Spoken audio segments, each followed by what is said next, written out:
Dyson Cool CF1 is marketed as a premium cooling device designed to deliver strong airflow with a modern design and a cleaner-looking setup compared to traditional fans.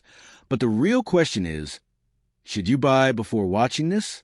Now, to be fair, Dyson products are known for focusing heavily on design and user experience. What it does well: modern design. Dyson products usually stand out with a cleaner and more minimal look. Strong airflow performance. Cooling fans in this category can provide good airflow for personal comfort. Where the hype falls apart, it will not replace a real air conditioner. This is the biggest issue. Airflow and cooling a room are two different things. Premium pricing can be hard to ignore. Some buyers may question whether the added cost matches the performance difference. Cooling is still airflow-based. Feeling cooler does not mean the room temperature is actually dropping.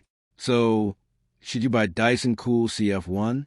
Short answer: it depends on what you're expecting. If you want a premium-looking cooling fan with a modern design, it may appeal to you.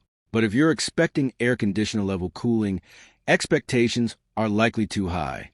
Thanks for watching. Don't forget to like and subscribe for more videos.